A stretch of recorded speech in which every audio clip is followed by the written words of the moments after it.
Hello and welcome to another episode of the BashTalk podcast. We've had a couple of weeks off, so thank you for your patience. I've just needed a little bit of time just to deal with my other commitments. As you know, I've got a little bit of media side business going on at the moment with BashTalk Media, and I've got the whole Burger Bash thing, and that's had a little bit of a relaunch as well, so I've been quite busy. But there'll be a link under the description of this video with a bit more information about some of the side things that I do, because right now I'm not important because I have a special guest, and he's a well-known figure within the community, and he was also in the last podcast as well. And I didn't feel that I necessarily got all the information that I wanted from my guest today. So what we'll do is we'll throw it straight over to my guest, and I'll just ask you. And by the way, similar to last time, I refer to my guest as Uncle. It's a term of endearment and respect. And if I didn't say it, I'd probably get battered anyway. So, so if I can please ask you to just introduce yourself. No problem. Mashooq Hussain, and I'm, like I said before, a proud Nelsoner and local community member. Fantastic. So, in terms of who you are, were you born in England? I was born in Pakistan. Pakistan. Yeah. What age were you when you came over? I think about 3. So, all right, okay. So, pretty much from a young age, you've had English. Yeah. Well, my mum, my dad and my brother. My dad came in the early 60s.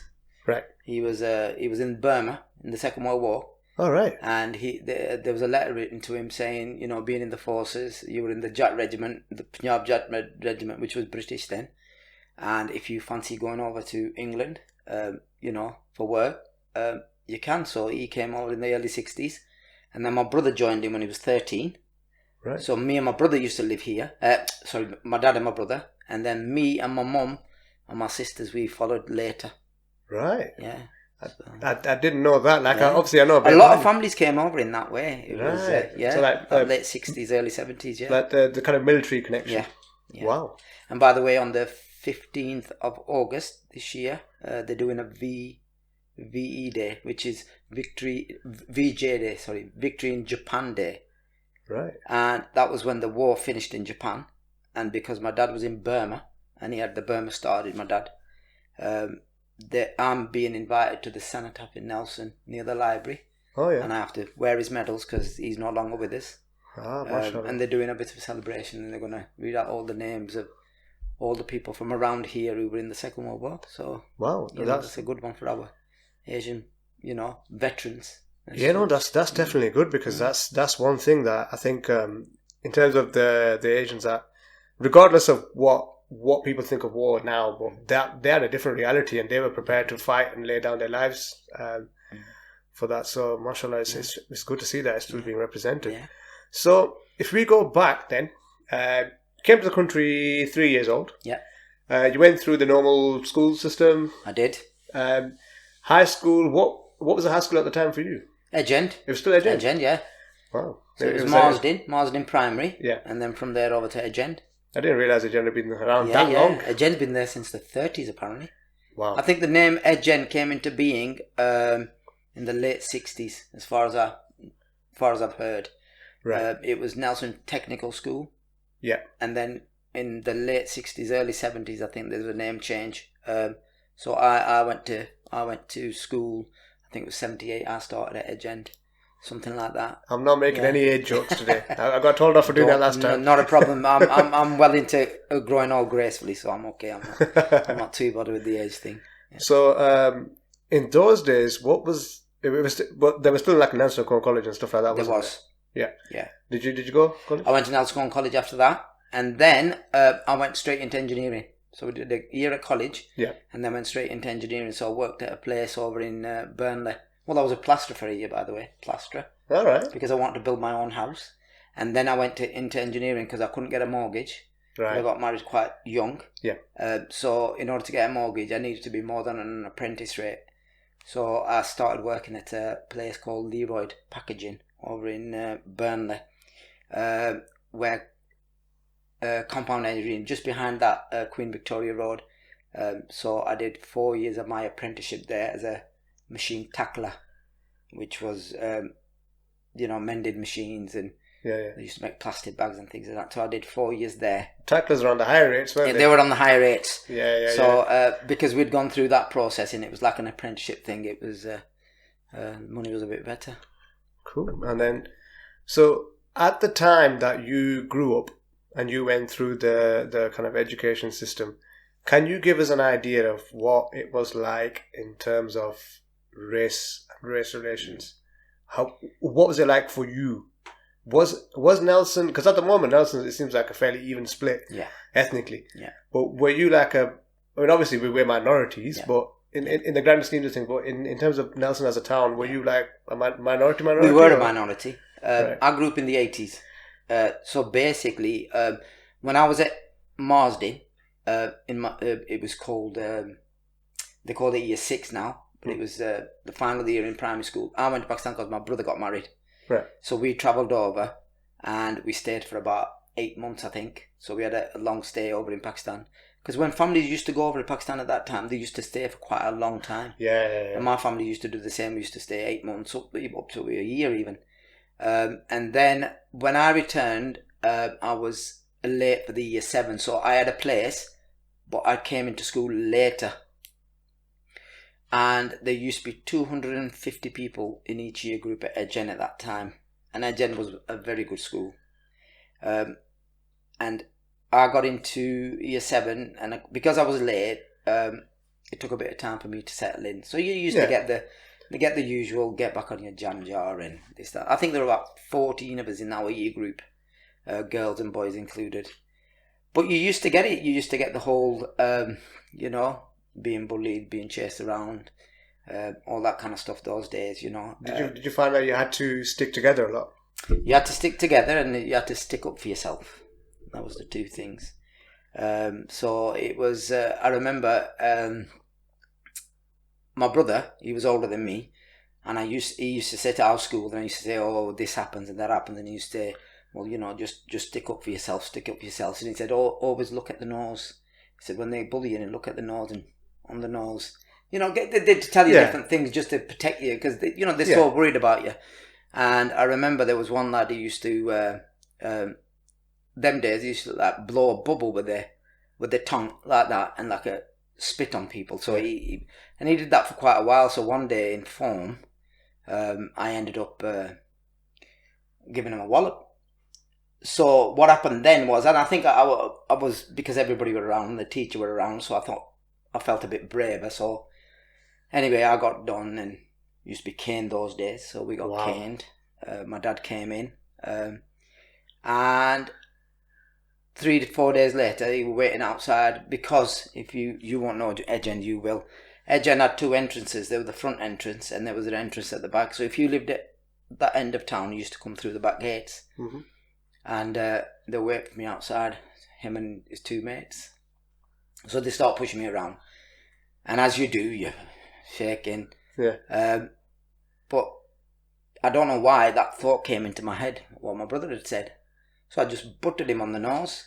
And when he got his nosebleed, he started crying. Yeah. So anyway, picked my bag up and I started walking off, not looking back because the other 2 were still there. And to be honest, after that day, it just got to that stage, because he was quite a big lad. So after that, I think people recognise that you're not going to lay down and take it. You are going to, react back. And I think it wasn't so much being aggressive or anything like that. I think it was just standing up for yourself. But on another note, there were a lot of other kids who were absolutely fine. You used to get the minority like you do now. But, I had a really, really good school life. First 2 or 3 years, it's difficult. But once you get over that initial growing up stuff, I absolutely loved school. Yeah. So just to put people's kind of perceptions straight, because it used to be like for me, sound check that. Sorry, it used to be for me that we used to think that in the 80s they used to get jumped and decked in school and it was all racist. But surely just like you're kind of insinuating that not everybody was bad. Yes. Yeah. I'm sure you've got bonds and friendships to this definitely. day. To this day, yeah. Yeah. So you've got, so you come from the 80s, you were the minority, so there's only a few of you in the school, and and then you've gone to college, you've done the engineering, kind of living your life and making your money, and like you said, you got married quite young as well. In terms of what you do at the moment, if I can just try and kind of link that back, because from what I can remember, because one of the production assistant behind the camera is my younger brother, and he went to a gent. He did. So yeah, and he's got a lot of memories about you. And so my association with you is always to think, oh, he's a teacher, he's a teacher, he's a teacher. But you, so what is it that you did, and how did you get there? Right. In terms of the work that you did. When I was working engineering, it was a 6 to 2 to 10. That was the shifts. And I used to think, am I going to do this for the rest of my life? And I just couldn't see myself doing that forever and ever. So I started volunteering with Uncle Iqbal, who was here on the last podcast. So I started volunteering at the local youth centre. And it was about doing some football with the kids, because I was always very football orientated. So you the youth centre at that time, so you are kind of, at this point, you're like 20s, aren't you? Yes. So 20s, Yes. and so there'll be like a new generation of Asian kids coming in. These lot are quite young. Yeah. Some will be first generation, some will be... Of course, second generation, yeah. And then, so now you're in a position where you come into the youth centre and they're still a minority, but less of a minority, and they need a bit of guidance. Yeah. So, sorry, please. So it was about just coaching them football. So we used to go to youth centre, spend some time with them, build relationships, and do a bit of coaching. And I started volunteering, and I really enjoyed it. And I thought to myself, this is what I really want to do. I want to be working with kids, and it felt something that I was made for, in a sense. Yeah. So I handed my notice in at work. Right. So everybody thought I'd gone mad. My family thought I'd gone mad, because it was good money and it was a really good job and it was permanent contract and so forth. And I started working for PWA, which used to be Pakistan Welfare Association, on Victoria Street in Nelson. So I started working for them as a youth development officer. Okay. So what I did then was I set up 2 youth centres. One was at the St Mary's Church in Nelson. Yeah, I remember that. Yeah. And one was up at Unity Hall. Okay. So I ran these 2 youth centres weekends, and one on a Tuesday and one on a Friday. So we split it up between 3 different locations, and that was my job, to develop youth provision within the area. And I used to be based on Victoria Street, and it gave me an opportunity to come in contact with a lot of the older members of the community. And I was very lucky in the sense, like Sarge mentioned, that footballer. So I was in that kind of bracket where it was, he's one of the football team lot. So when you used to see all the uncles, you say, Putter ki haal hai? Are you okay? Yes. And how's the football team? Yeah. And I think we'd been associated with that. So it was easier for me to be able to get the young people to the youth centre. Because those days it was like, no, you're going to stay at home. We don't want them going out that much. And if they're going out, we want to know where they are. And if there's somebody out there who's running something and the families feel comfortable with that person's presence being there, it makes it a lot easier. So I was able to get quite a lot of kids into the youth centre, because they said, Mash is running it, so it should be all right. He'll look after them. Yeah. Because I remember the one on St Mary's, because it was kind of like the church complex is one part, is kind of further down, wasn't it? Yeah. And I remember because obviously you're the one that ran them, but then you had a few. I did. Like Bayrolf and course. It's a bit weird because really I should be calling him uncle, but because the family relation I call him Bayrolf. And a few. Well, I dragged quite a lot of them. The ones I try to get as many of them involved as possible. Yeah. So it was about giving them the opportunity to organise things and run things, and just providing a platform really for getting people involved in. Because I used to enjoy it so much, and I used to think, well, if they get involved, they're going to enjoy it as much as I enjoy it, and then they're going to look at changing their careers into that sort of thing. Did you get any recognition for that work? When I say recognition, I don't mean like necessarily, everyone singing and crying about you, but like in terms of actual achievement, like is there anything you can say that came out of that made you feel really good? I think I got a lot of self-satisfaction out of it because it gave me an opportunity to actually do something what I enjoyed anyway, which was, talking to, young people in the area, providing opportunities, doing residentials, going up for walks up Pendle Hill, things of that nature. Yeah. So everything that I enjoyed myself, it was like I was getting paid to do it. It's like the football's getting paid to run around on a football pitch. Yeah. So everything I enjoyed, I could actually do it and provide those kind of opportunities. So I think for me that was the biggest thing, and also the community. The community gave me that respect, as in the way of, oh, he's there, I would like my son to go there because I know he will get looked after. And the thing with you is you've been able to, you can kind of blend it with both sides. So like the first generation, like heavy Punjabi speakers, and speakers, you just kind of chat to them normal. And then obviously us guys, we were kind of born here, you can chat to us normal, so you're in a very comfy position. Absolutely. Whereas like, if you get someone like my generation trying to speak to the elders, it's just it's never worth repeating. And I think that was one of the things I try to do. I try to get people in who were comfortable with both sections of the community, and were able to communicate with whoever and whenever. I think that was really important, because them days there was jobs in all the different community organisations, but what you found was there were always people who had been educated in Pakistan, would come here, they'd be working in those kind of places, but they were always older, maturer, and it was just about getting the younger generation. Like, look at Ralph, you mentioned Ralph's name, so proud of him. He runs building bridges in Nelson now, and it's getting those kind of individuals through the system and getting them pushed into those kind of positions where they're gonna make a difference. And he makes a hell of a lot of difference. So when how do you feel about now? I think it gets to slightly kind of stickier topics, but when you started, you were working with youth, and that's like the 90s, isn't it? Yeah. And now you're still working with youth to this day, but we'll go into that a little bit later. Yeah. But just as a kind of a gauge, what were the youth like then, and then afterwards we'll move on to the youth now, and then we'll do like a comparison. But like, what were the main sticking points for you to say, look, this is what they really need to work on, they're going wrong here, or X, Y, and Z kind of thing? Like, what at that time in the 90s, what were the issues?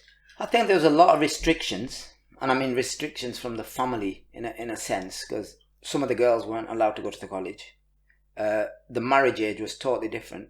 Yeah. Now, my Zol's getting married now. He's nearly 30. He's getting married now.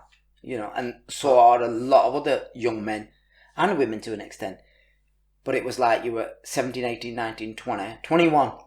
You get to 21 or 22 and get married, then you were old. So, it was and a lot of them were actually having the partner come from Pakistan. So there was a lot of that as well. Yeah. Also, college wasn't a place of education. College was more of a place of go around, DOS for a few years, and then go and get yourself a job. Yeah. I think that was the other thing, and what that did was it produced a large number of really talented people who probably didn't fulfill their potential. Yeah. Because of the mentality, I'm going to college for a couple of years, I'll have a bit of a DOS and then I'll go and find a job. Maybe if they'd had a different mindset, they might have been able to achieve different things. Because I know some of them have gone back to college in the later years, like I did. I went to university a lot later. So there were more restrictions on that. And I think it was more about, we weren't an empowered community. There wasn't a structure of school, college, university. Yeah. There were very few that were ended up at universities. So I think that's changed quite a lot. But also we were quite a restricted community as well. There were quite a lot of issues out there that didn't provide opportunities for... I think like you used to hear, it's like I won't name names because it's not fair, but like you'd hear stories of the person X, Y, or Z. Like this is when I was young. So same, around the time you set up. Yeah. It'd be like, he's really, really good at football, but his mum and dad were like, what do you want to do, play football? And like this one guy was getting scouted like by actual clubs and academies, looking at him thinking, this guy's got potential. And they're like, no, we want our son to become a doctor. And obviously, lovely guy, but he didn't get those. He didn't have the potential to become a doctor. He might have become something else. Yeah. And that is one of the things sometimes that the Asian community think that. They think that we want him to be that, and he will be that. Sometimes you're not talented enough to be at that point. I mean, talking of football, every time I used to get injured, I'd then go home limping, or my boots were in the bin. Yeah. And that used to happen every time. My mum used to go crazy. My dad was fine. Yeah. But my mum, what's the point? And it was always, what's the point? Why do you do it? You don't get paid for it. You don't do this. But I think, the young man you're mentioning, I know him well, and it's a shame, because if you look at nationally, there's still that discussion of why is it Asians have not made it to football. I mean, there's a number of issues. It's not just the family restrictions. Yeah. But in fact, can we, you know what? Because that was going to be one line of questioning that I had for you. Let's just go into it. Right. Okay. So, and then we can resume later. I'll do the magic of editing, and we'll get it in order. Okay. What as just a straight blanket question, why aren't there that many, or if any, Asians in professional football? Right. It's a question. Well, it's a conundrum. Okay. It's been around for a long time. I remember years and years ago, or maybe going back 15, 20 years, they did a big launch at Blackburn. They were in the Premiership then. Yeah. And it was about kick racism out of football. And it was about promoting football to the minorities and getting more Asian coaches, Asian managers, which is still the discussion now. Right. Getting more Asian coaches, getting more Asian players. I think there's a number of issues. I think racism is certainly one. I have known people whose kids have gone into academies. Yeah. And what happens is, I myself have been to academies, taken my boys. Mazoud was at Blackburn and Farouk was at Burnley. Yeah. And they were decent. They were decent players, because I'd started them when they were 4 or 5. And I think you learn all your skills up to the age of 8, 9, 10. And then after that, I think you learn a lot of the reading the game. You get the strength, all that kind of stuff. And the atmosphere there is weird. Because you'll get parents from, the leafy suburbs who've got lads who've, been coached since they were babies and put through the football. And they have got a real mindset of this is what they want their lads to do. Whereas our families, we don't take it seriously. For instance, football is not a career that we've looked at. It's not something that you would say a section of the community are saying, right, okay, I want my son to go into tennis, football, cricket, or if they play it, they play it as a, recreational. Hobby. As a hobby. It's just recreational. Yeah. It's not something that they are going to make a career out of. Careers are either you're a dentist, or you're a solicitor, or you're a barrister, or you're a doctor. These are careers. That is just sport. Yeah. But there's a lot of careers in support. And it's just not being a footballer. There's a lot of other careers within sport that, I think as a community we could do with breaking into. Yeah. So also it's been mentioned, and research has been done that physically we don't adapt to, the conditions of playing football. That was a discussion maybe 15, 20 years ago. But then you'll get people like David Silva, who's like 5'5", and he absolutely destroys everyone, So how come he's so good? Yeah. So that myth was then gone when people like Silva or other players from Europe and, the African continent came into the Premiership. I think that was, and it's wonderful to have Muslim players like obviously Salah and Sadio Mane and all the other Muslim players that we've got in the Premier League, because it's given our young people another reason they could look at being professional, because and they are really, I mean, if you look at how Liverpool and other clubs where there's Muslim players, how they look after them and how they respect the religion and give them time to go and do wuzu before the game and all that kind of stuff. It's opened a lot of doors. But hopefully, I mean, we've had homegrown meaning British, Pakistanis. We had Zishan Rahman, who used to play for Fulham. He's retired now. He was the captain of Pakistan. And he played in the Premiership when you were babies then. You were quite young. He was in the Premiership. He used to be a centre-half for Fulham. and he was a British-born Pakistani who played at Premiership level.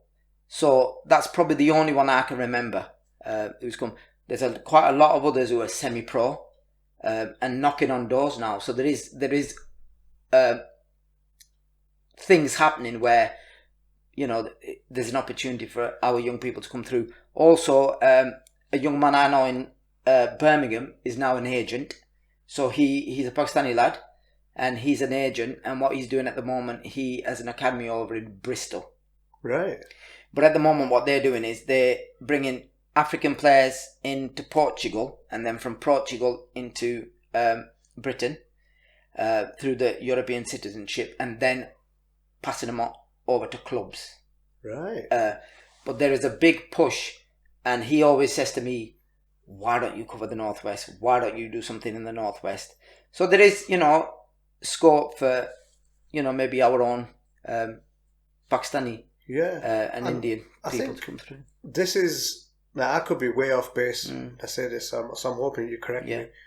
But I think in terms of generations, say the 90s or even earlier, like now there's like more of an emerging middle class of British Pakistani people, and they are more in a position where they can, you know, they might not have to do 60, 70 hour a week jobs, so they can have like a weekend, Saturday morning, take their kids to training, and maybe, you know, from those seeds, something's going to grow, you know. Definitely. Because there's, I mean, I know there's like a few local clubs started, a lot of young Asian kids there, but I mean, that to me seems like we could be on the cusp of something with that as a foundation. Definitely. But do you agree? Or? Totally agree with you. I think we're changing as a community. We're definitely changing as a community. You know, we're like you said, more time on our hands. Our parents lived a very difficult life. Sometimes us younger ones don't understand because they've brought a family up here and they've brought a family up in Pakistan as well. Yeah.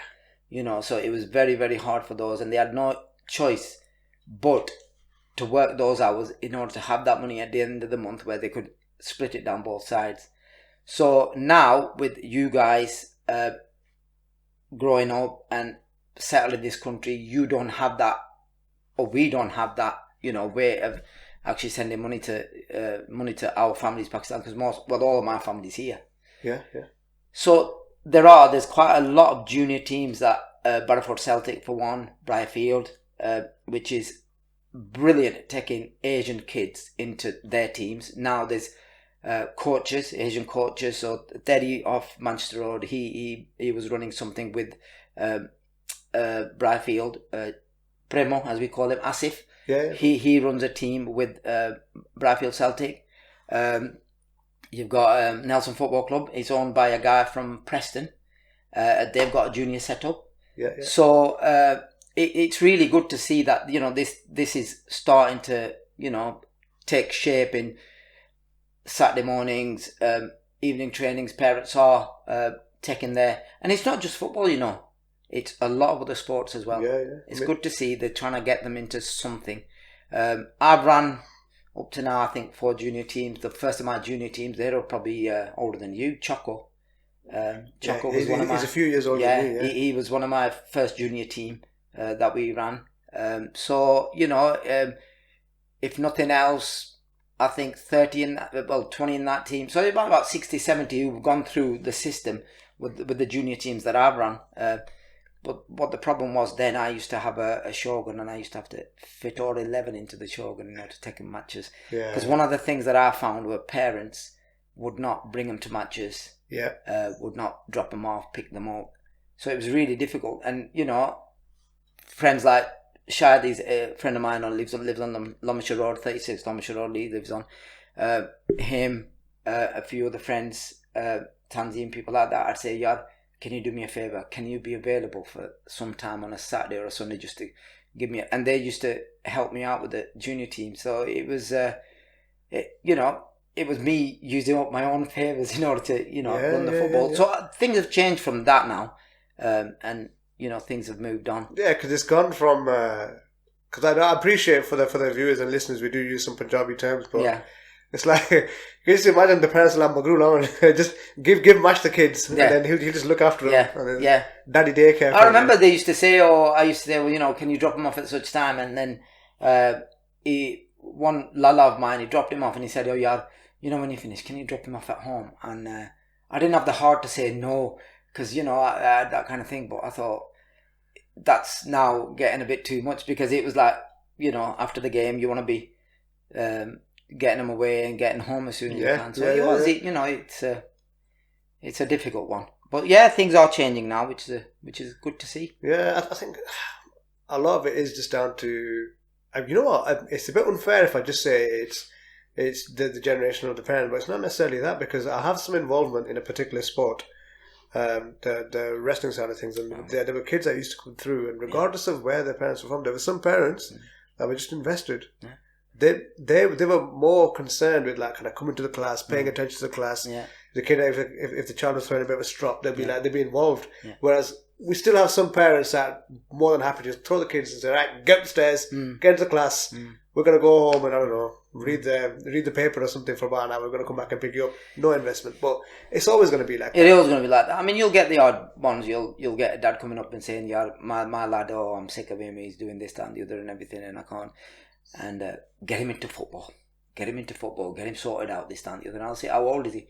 "Oh, he's 14 now." And if you get a kid who's 14 into a local football team, any local football team, he's not going to get the game straight away, because obviously all the ones have been playing for years and years. And then when you get them to that level and they're not getting the games, then they'll say, "Oh, you're go right in my system." You know, they're not putting him in. We know he's a good player, but they're not putting him in. But, you know, when you put your kids into any sport at a younger age, as they grow, they'll learn that discipline, they'll learn the skills. And that skill set is really important for them to carry on through life. Yeah. Because that skill set's not just about kicking a ball about, it's about everything else that comes with it, the discipline, the teamwork, the respect, the understanding, everything. So it is really important to get your kids involved in some sport. So, you know, one thing that I've heard from a few of the people that are involved with sport as a teaching capacity is that when it comes to football, because it's such a popular sport, that in order to make it to the top, like regardless of whether you're Pakistani or whatever you are, it's like the percentage rate is something really, really low of success of actually breaking. Is it so like 1-2% or something like that? If that it is, and that's not just in the Asian community. That's just football altogether. You take into account that every Premiership team will have 3 teams at each age, from 6, 7, 8, 9, 10, 11, 12, right up to 16, right? So in each team you will have a squad of, say, 18. Yeah. So not all of them are going to come and make it all the way through. So you'll have the very cream coming through to the top. So it's very, very difficult career to break into is professional football. Right. Well, we can only hope that with these hurdles we're still going to get something out of it. So, I mean, let's crack semi-professional to start off with. Yeah.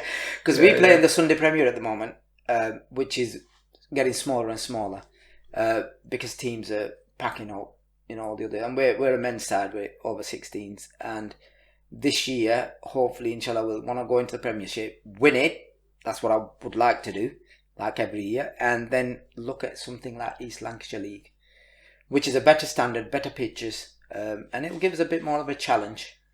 And I think the understanding is better now, because years and years ago, you used to end up in those kind of leagues, and all you ever did was just end up fighting every week. Yeah. So hopefully things have changed somewhat, and we can test our skills. And I think that's what it's all about. It's about challenging yourself at different levels and not getting disheartened and not thinking, "Oh, it is the way that it is." I think it's about challenging it, and challenging it with positive attitudes. That's the only way. That's the only way to do it. So, you know, with because the team you're referring to is Paak, isn't it? It is Paak at the moment. Paak United, yeah. Is it all A team now? It's all A team. We've only got the one team. At one time, we used to have 2 junior teams. We used to have a B team. So, you know, things have got smaller. We keep expanding and going back and, you know, all that. But we've got one team at the moment. We were training this morning at 11 o'clock. So we're training Tuesdays at 7 at Edge End, Thursdays at 7, and Sundays at 11. So we're doing 3 sessions because we've got a Asian Image tournament coming up at Nelson's ground, Right. which is supposed to start this Sunday, but he's saying he might have to put a week forward. Just because of everything that's happening. Because of everything. Because obviously Blackburn's under restrictions. So the LFA, because we all have to be registered with the Lancashire Football Association, so they are the ones who will be given the permission. So, but yeah, we've got a squad of about 25, 30 of us, and looking good. Very pleased with them at the moment. Right. Because I was going to ask you more about Paak FC, but again, I was going to push it to the end. But I'll just throw some of the Paak FC questions at you now. Then, so you guys are obviously aiming to get the next level up. Yeah. You want to get to that league. Yeah. But what is it actually going to? Because you mentioned obviously the generic things around obviously determination and being organised and stuff like that. But what other hurdles have you got? Is it a case of you don't necessarily have like a full-time team of staff, coaches, physios, and all that kind of stuff? Or like what do you need? I think we haven't got that. We haven't got the facilities that we can call our own. Right. If we had some facilities that we called our own, and we had a clubhouse, and that clubhouse was giving us the opportunity to generate funds, to be able to produce a really good pitch, to produce a couple of coaches every year. Yeah. So you put people through coaching certificates, and then they, even if they're staying with your club or moving somewhere else, you'll be expanding in that way. Also, I think the rest of it, we've got everything in place. I mean, there's myself and Zahia, Noman, Shahid, who were mentioned before, and my Farouk is coming more into the coaching side of it now. So these are the 5 that are on the committee. So we organise providing the kit. So, and then obviously all the other things that are needed. I run most of the coaching sessions along with Farouk and with Noman. So it seems to be I'm the only expert as such who can put together sessions and run sessions, and we haven't got any other people who are qualified. So that would be one thing. But yeah, just a lack of having facilities in a clubhouse, and I think that you can call and say, well, that is the base of Paak United. Right. Because we haven't got anything of that nature, to be honest. And then how are you doing for sponsors at the moment? Sponsors, it's all run £25 sign-on fee every year, and then £5 subs for every Sunday, and we just self-generate the money really.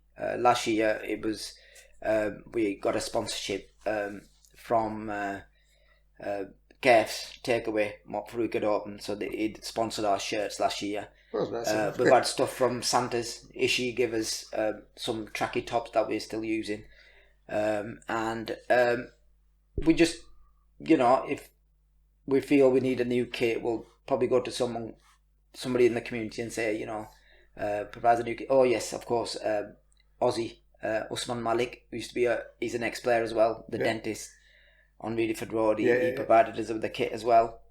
So yeah, it's just doing it in that way, and just but it's mainly self-generated. If you can get 300 or 400 at the end of the season in the bank, we're okay, because we can pay the entry fee for the next year. Yeah. And then just generate it that way, so self-sufficient. But then if anybody is looking to sponsor a team, then just get in touch with you directly. Definitely. Inshallah. Yeah. Cool. I thought while we're on the platform, it's good yes, just to mention. It is. So when we were talking earlier, we were talking about the youth work. And then we talked about where the youth were then in terms of, life was quite restricted, and this was like a kind of significant impact, because you find that if you're too restricted, as soon as you get that 1 inch of freedom, game over.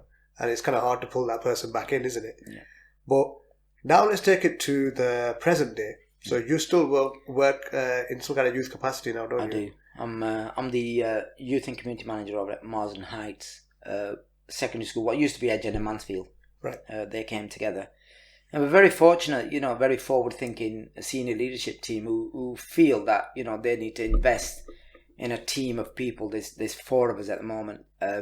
Need to invest in a team of people that are going to look at the informal education of young people. So the things that we do is we'll get referrals of 10 young people at a time. So we tend to work with everybody in the year group. So in each year we'll have 10 that will do a 10-week program or a 6-week program with them. Yeah. And then another 10 and another 10. And the things that we work on is really about, resilience, about self-respect, about broadening their horizons and really giving them, that informal educational side of things, because the teachers provide all the qualifications and we provide all the life skills. So, we're very fortunate to be able to do that, and fortunate in the sense that I get to work with my community. I get to work with kids who, are out there, and sometimes the teachers will say, "Oh, how can you live in the same community that you work?" And then when those teachers are seen by kids outside, it's like, "Oh," and they get so excited, our young people. And they go, "And how are you?" and all that kind of stuff. So when we're seen in the community as well, the kids will come up, "Oh, Mash, how you doing, Mash?" And the parents will say, "Oi, Uncle Ach." Yeah. But I'll say to them, leave them, because at the end of the day, that's what they know me as. Yeah. And I'm not one of those that I want to demand respect from everything. As long as people aren't calling me bad names, I don't mind what they call me. So I'm very fortunate in that way that I'm able to give something back to the community that I've grown up in, and the area that I've grown up in. It's safe to say that, if there's anybody that's got the finger on the pulse of, the youth of today and the youth of previously, it's someone like yourself. So with that in mind, what do you think is impacting the youth of today in comparison to, say, the 90s? It could be the same thing. Be the same thing, yes. But in your opinion, what is the big issue for us right now? Well, if I take you back to the 80s when we were growing up, and if one of our friends got into some unsavoury behaviour, then I think it was more of a, the group having a word and saying, "Listen, yar, that's not what we want you to do. That's not what we're all about." And the things were, you used to see magistrates and people like that, and they'd say, we never get any Asians in court, we never get any. And that was in the 80s when we were growing up. And it was really lovely to hear that, because they saw our elders as really disciplined, very hardworking, just working in the mills, and always doing the right thing. Yeah, they never did anything that was wrong. They were, and they brought their kids up right as well. Yeah. So that was the reputation that our elders had. And then as things moved over, and I think, like you said, when you get a bit of freedom, it tends to explode. Not with everybody, but you always get a minority that always take advantage. And that's not just my community, that's every community. Yeah. And I think what happened with that then was we started getting a bit more freedom. And then unfortunately, you always get a section of your community or lads who become involved in unsavoury things. And then I think what's happened then is, instead of having the footballers and the cricketers and people like that as the role models, I think people who are doing other things have become role models. And I think with having that going on, and then with the explosion of drugs, and that's not just here, that's just everywhere in the country. I mean, there's other places where there's no Pakistanis, and the drug problem is vast. Yeah. Barrow-in-Furness, places like that, up in Carlisle, and places like that up where, very, very close communities, you'll get a big drug problem. So we had the mix of the drugs going in as well, and then I think it just became a battle between parents and young people. And I think once that happens, and because you're young and you're fiery blood and everything, and what happens then is the disagreement between parents is something that is then seen, and then you'll get. But it's become normalised now, hasn't it? Now, if I see it now, I think if you look at what used to be in my generation, it was sport, and then you wear the nice clothes, and you have a car. Do you know what I mean? But not, because them days you couldn't get cars on finance or anything like that. So it was always, because none of our lads, they drank or never went out on a Saturday night, never went clubbing, all that kind of stuff. Well, not majority of them, but it wasn't that kind of lifestyle. So a lot of the money was kept and used on yourself. I think now what's happened is, obviously the cars are there, and I mean, it's a sad state of affairs, but you hear the cars going up and down, and all you hear, especially from the white community, will say, some of them lads, they've got these cars, where they're getting them from, and now the new fashion is with the exhaust, with the exhaust sound, Yeah. And I think I saw a young lad the other week, and he has to make his car make that noise from one bump to the other bump, you know. Yeah. And I stood there watching it, and I thought, well, that is probably his life at the moment. Yeah. That's all he lives for. He'll get up in the morning, and he'll get in his car, and that's what he'll probably do all day. And we probably see it as a sad life, but to that person, that's probably, you know, something that he feels he's made to do. So yeah, things have changed in that way, but it's not all bad. You know, there's people like yourselves, and there's a lot of other good people within our community, and there's a lot of opportunities that they're taking. They're going and becoming solicitors and doctors and dentists and things of that nature, and they're breaking into society in a brilliant way, and they're having such an impact. And when you come across someone, they say, oh, I met this Asian lad, you know, or I met this Asian girl, you know, oh, wonderful, they do this and they do that. And it's really lovely to hear. So I think it's only a minority and I think what happens is people tend to see the bad in any community, you know, and I think they tend to sometimes let us down. And I think if I was to say anything to young people, I'd say have a bit of self-respect. And have a bit of, what would you say, discipline in the way that, you know, where am I taking my life? What am I going to do with it? Yeah. You know, we used to use it. Mrs. Dawes used to use it at school all the time. She used to say, what would your mum think about that? And that's what you used to say all the time. And the Asian lads would go. And it was true because you had that real pull. And she said, no matter what happens, she goes, Asian boys, they can be the badasses ever. You mention mum and they go down like this. And I think it's just a matter of, you know, keeping those connections of who we are as a community and where we've come from and what we're about. Yeah. And it's lovely to see how religion is such a big part of the world of our young people, but it sometimes don't leave it as just a religion or just doing the things of the religion.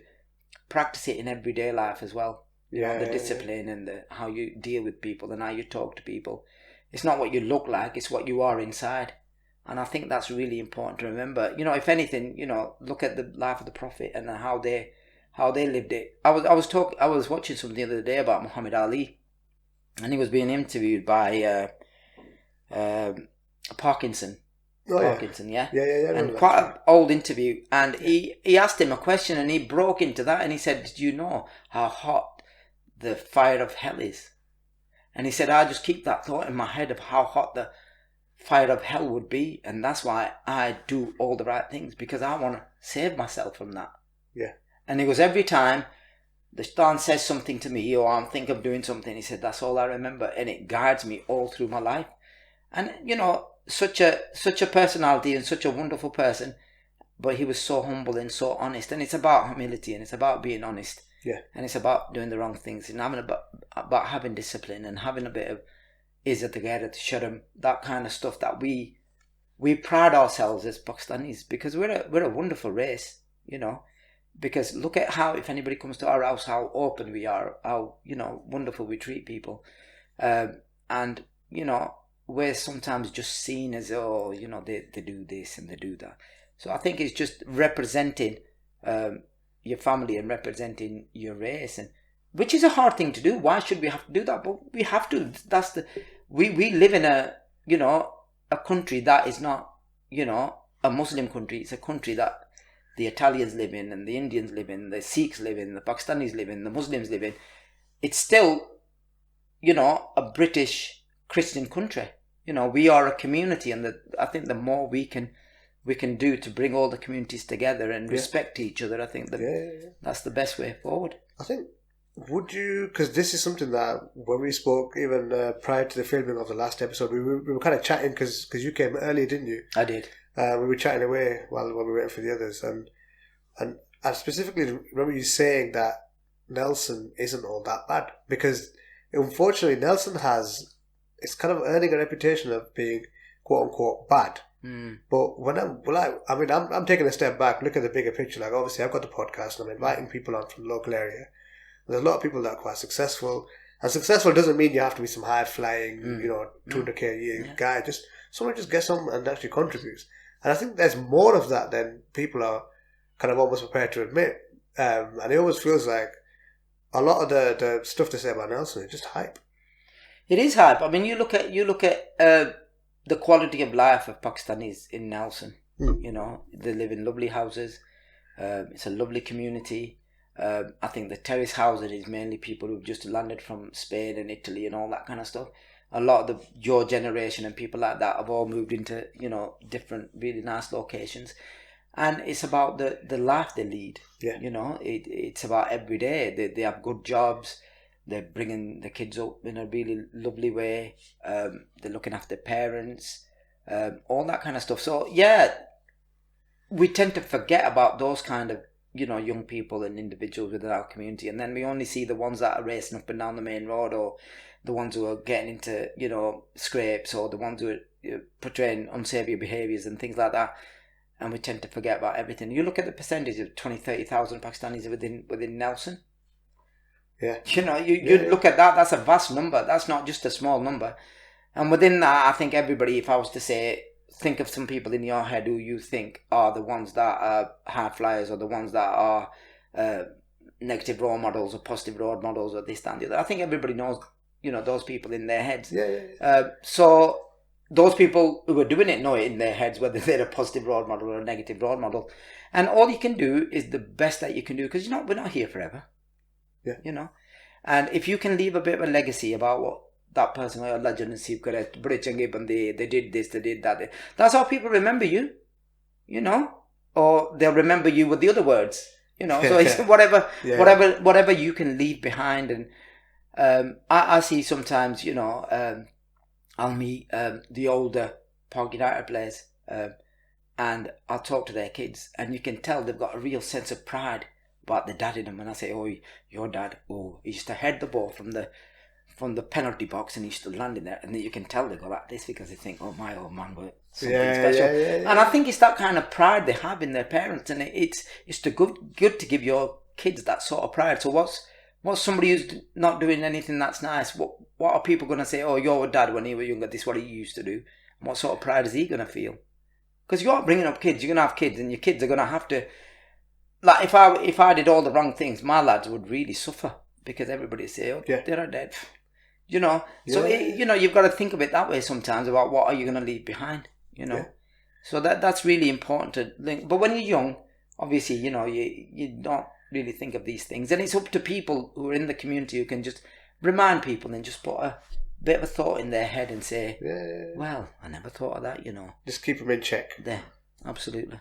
So, on a lighter note, then, in all the years that you've been involved in youth work and within schools as well, who were your standout people? Oh my word! You must have a few. Too many. There's one sat right across the room from me. I said to him in year 7, because he was running straight down past the. It was the hall, and all the year 11s were sat exams, and it was him and a few of his friends. They were only year 7. Nickaday with big blazers on and big bags. And I said to him, oh, come here, all of you, come here. And there were about 10, 15 of them. And I said, you know what? Before you know it, you're going to be in there, and you're going to be sitting in your exams, and you're going to hear these little year 7s running around, and you're going to think, I wish they'd be quiet, because I'm trying to concentrate on my exam paper.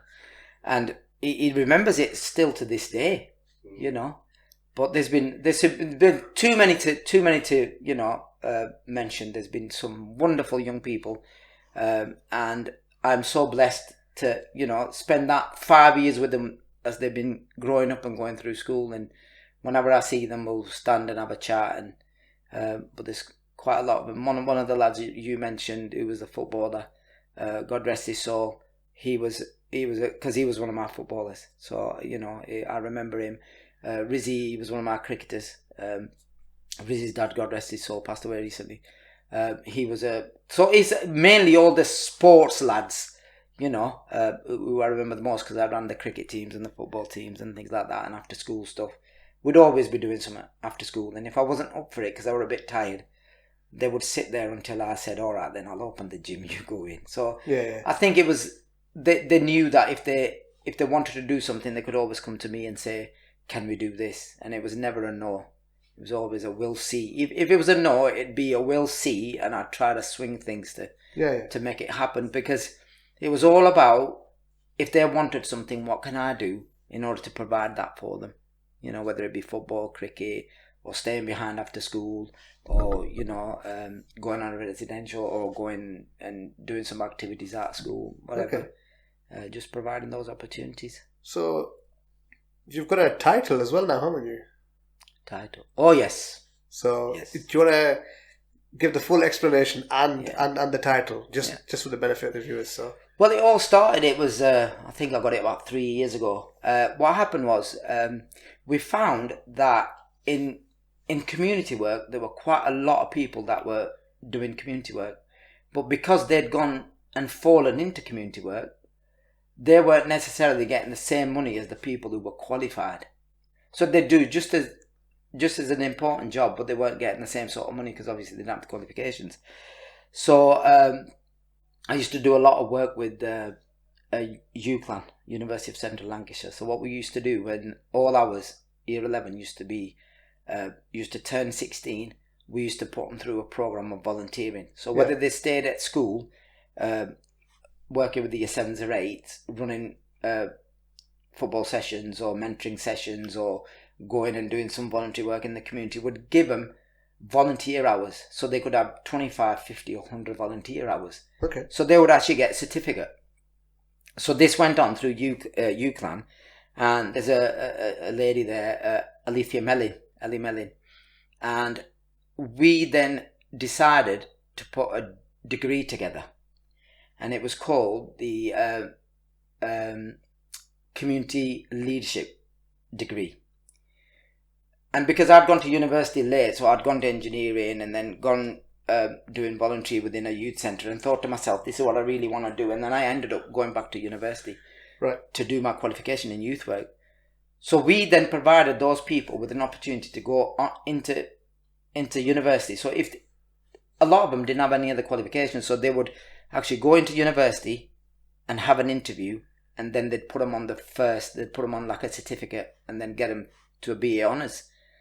So I think about 3-4 years down the line, a lot of the people that were on all that degree within UCLan had gone through our work within Nelson and Burnley and Colne, because we were empowering the local people to take up the challenge. So there were a lot of students that came through work that we had done. And then also I was doing a lot of work with our kids within school. I was doing some work with a school for disabilities over in Gibfield. Yep. So I would take them in the summer on a barge and do residential work with them. I'd run things with UCLan, like leadership schemes. So I'd volunteer a summer to go and run leadership schemes and things of that nature. So I think through that, what she did, they ended up putting in some paperwork for me to receive the OBE, which is Order of the British Empire, which, you know, I'm not the one for wanting any recognition anyway, but, you know, if somebody does it and they do it because of, you know, they feel that you deserve that kind of thing. And also, as a part of it was, I'd pulled a kid out of a canal. We'd finished football, and this young man was in the canal, and his brother came running up, and I ended up being at the right time, right place, and ended up getting him out, and that got into the papers. And then Farouk was sat downstairs. We used to live right opposite the park at Bolvedin, and he said, "Oh, I think there's a wheelie bin on fire, Dad." So we went in the back street, and the end house was on fire. So I ended up climbing up the drain pipe, smashing the window and getting the guy out, while Farouk and Zold went in and got an old couple who were next door. And then this was about 3 o'clock in the morning, so the fire engine turned up, and that got into the papers as well. So it was a combination of all these different things. And then the best thing about it though was I got an invitation to go down to London, and my dad got to go with me. Oh, mashallah. So he had his medals on. Me, Farouk, Zold and Dode, we all went down. We stayed the night, and then we went in the palace, and it was only 3 tickets, so Zold and Farouk ended up I think, touring London while we were inside. Going for a chill. So I took him, and he absolutely loved it. And he would sit and he would tell a tale. And as we were walking into Buckingham Palace, he said to me, you know what? I always used to wonder what it's like in here, and today I'm going to find out. So that for me, just getting that and having the opportunity to take my dad, because when I received it, I got it off Prince Charles, and he said to me, "Who are you here with today?" Because he knew Nelson quite well, because he saved all the houses down at Whitefield. Yes, he did. So he said, "How is Nelson?" And I said, "Nelson is absolutely fine, and all the houses you saved are all getting done up and stuff." And he said to me, "Who are you here with today?" And I said, "My dad." And he went, "Is that the gentleman with the medals?" And I said, "It is." And he said, "I recognise the Burma Star." So it was lovely to have him there while I received it. Yeah, just that acknowledgement. I think because I was going to ask you one of your your highlights of your life, and I think that sounds like just taking my dad down there is probably one of the highlights of my life. Yeah. Wow, that's it's just one of those where he's fought for Queen of Country, and then he actually goes there, gets to go there, absolutely, the palace in person. That's awesome. Yeah. So, in terms of your life at the moment, what's next, or what's around the corner? Have you got any big plans, any new schemes? Bash, the best thing about my life has been that I've never planned anything. I've just gone with the flow. I'm at Edge now. I've been there for years and years and years, and I've had job offers from other parts of the country, and I could have done this, that, and the other move. But I think it's always been really important for me to have that chilled sort of life. Money's not everything. It helps, but it's not everything. It's just how much time you can spend with your loved ones, and how much time you can spend doing what you're doing. I've run football for years. Yeah. I get to do that every Thursday, Tuesday, Thursday, Sunday. I get to spend loads of time with my kids. I get to spend loads of time with people who I've grown up with. I get to walk the streets where I used to knock around when I was a kid. If you go down the pitch on Lomisher Road, that bridge, we used to forever sit on that bridge and just, chat away. Yeah. Wolverine Park's the same. And it's so, I've never really looked at my career as a way of making millions. It's always been that it keeps me, ticking over. And mashallah, I've been really lucky in the way that I've got to do a lot of the things that I wanted to do, I think this is it's a kind of a success story. I mean, the majority of my podcasts, I think all of them have just been, I've been focusing on the positives. So I think at some point I'm going to have to bring in some negatives. But I think mashallah, you've done really well with yourself, and I think it's good that we've had an opportunity to chat and highlight. No, thank you. No, that's fine. And then the only other question that I had then is, now that we're kind of starting to kind of round things off, is like you've talked a lot about what you kind of give advice on what kind of aspects people should be working on, but is there any kind of whether it's your own personal ethos, or is there anything that you personally want to share with our viewers, whether it's something like a lesson, or whether it's just your principles, or just a closing word, just to say, look, this is what I think you should be doing, etc. Is there anything that you've got in mind that you might want to say? Yeah, I think, it's all about maybe doing something in a day that makes you feel good about yourself.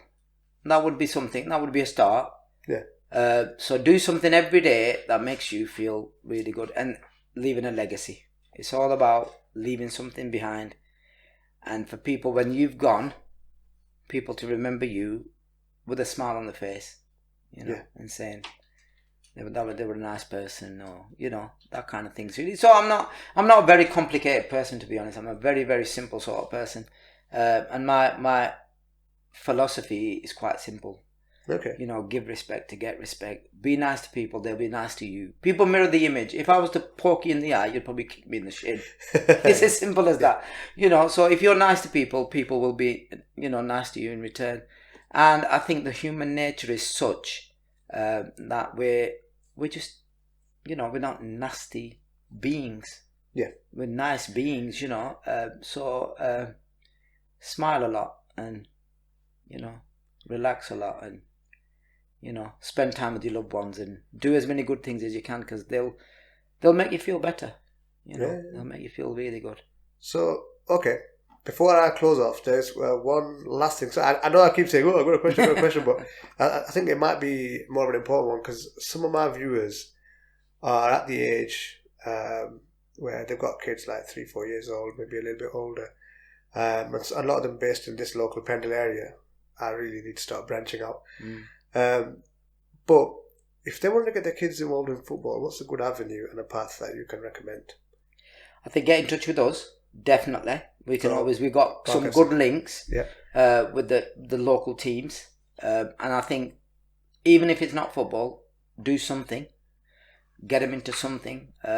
And if anything in the future that I would love to do is to create a base for Paak. I'd love for us to have a base from where, even if we're not, running everything ourselves, but we've got an avenue from where we can give advice and signpost people and things of that nature. But definitely get in touch with us, and maybe in the future we can, because you came to one of our dinners quite a while ago, so we're hoping to do a lot of that. We're hoping to open and do a lot of walking fundraisers, so maybe we can raise some funds in order to put something in place. So, do you want to give more information about the potential walking thing you were talking about earlier at the start? I can. Pendle Leisure have come to us and said they want us to put something together looking at health and fitness and well-being. I've got a project going with my kids at school through the summer. I didn't have to, but I don't know. I think I've just fallen into it. And though that is, it's about me and mine. So it's about COVID and how it's affected them, affected their parents, their friends, their families, their area. So we're going to do something around that. And Pendle Leisure want us, they came to Paak and Q and all that kind of stuff, and they want us to run something where we can create a place where people can come and do some form of exercise. So we're thinking of the playing fields at Edge End of a Saturday for 2 hours. And it's not necessarily all about, football. It's going to be circuits, football training. Maybe it's just about sitting in the open air and getting some fresh air. It's as simple as that. And it's really giving people the opportunity to get outdoors and spend some time together and, do something, even if it's just walking. So we're going to be doing that. And then once a month, we want to arrange walks. Because there is so many different walks in different places that we don't even know of around our own area. So it's just giving people the opportunity just to discover their area as well. Look forward to that. So I just want to just say thanks again for taking your time to do this, because I know you. Thank you for giving us the opportunity. It's always nice to reflect on things. That's fine, because I think it's one of those where there's a lot of demand to speak to the more seasoned veterans of the community, so to speak. Because I think initially if I'm being honest, I think a lot when I started off, I was more concerned. How many people are going to reach, or how do I grow the channel, stuff like that. But honestly, I'm quite happy just to stick to just getting it quality, speaking to the right people, and the right conversations. If the channel grows organically, it grows. If it doesn't, fine. As long as people are actually benefiting, that's all that matters. It's bigger than me, basically. So the amount of people who've I was on the last one, and the amount of people who've come up to me and said, they listened to it. Well, it seems as if you're having a really good impact, and long may it continue. And I'll give you all the ability and the imut to carry it on. So. Chaps and ladies and whoever's listening, thanks a lot for tuning in. I know we had a little break for a while, but we're pretty much back. We've got a really interesting guest next week as well, but I'm not going to reveal. We'll do the grand reveal in a couple of days. So I just want to say thank you again for tuning in. As usual, if you like what you're listening to, hit the subscribe button, hit like, or even dislike if you don't like it. It's the only way I know whether you're enjoying the content or not. And as usual, maybe we'll drop a comment or two. Just let me know what the temperature's like in terms of what you think of the podcast. So this podcast is going to be the first one where I'm going to start splitting it into parts. I've been taking your feedback on board, so there will be part 1, part 2, split it, it's a smaller chunk. Because unfortunately our generation has the attention span of goldfish. So tough. But yeah, thanks a lot. Peace out.